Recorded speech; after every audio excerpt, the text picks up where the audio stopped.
Hi everyone, Alan from Newlands Nursery and welcome to today's 5-Minute Friday. Today we are preparing this fantastic chilli plant for the winter. So you may or may not know, but chilli plants are perennials, meaning they come back every year.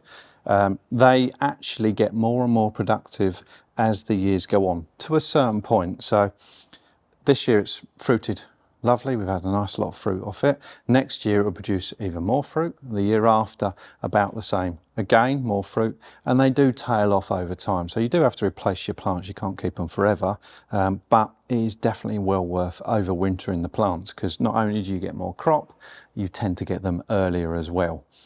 So what we found over the years to take them through the winter, it isn't as hard as people think, but there's a few tips you can follow to really boost your success, and one of them is cutting the plant down and really reducing the size of the plant.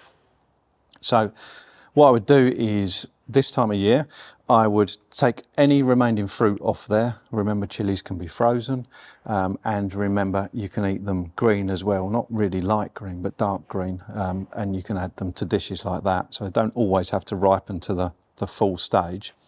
Once I've done that, then I'm going to cut the plant down. So we reduce the plant height by around about 1/3.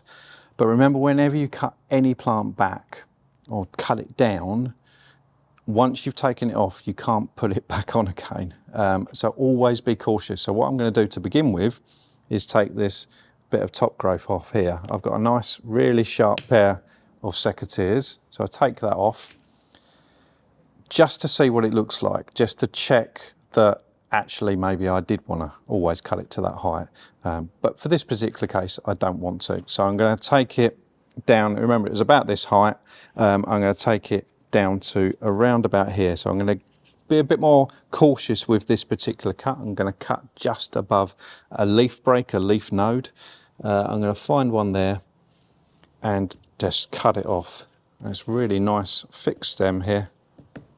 Can't even do it. There you go. Shows how well this has grown through the year. So you end up with a plant like this. That helps the plant go through the winter. It's not going to perspire as much, and it's just going to be easier to look after. And remember, chilies have to come inside to a warm-ish spot. So if your plant is really, really high, it's not going to look great on the windowsill. It's just going to get in the way. So cutting it back like that is the best thing to do.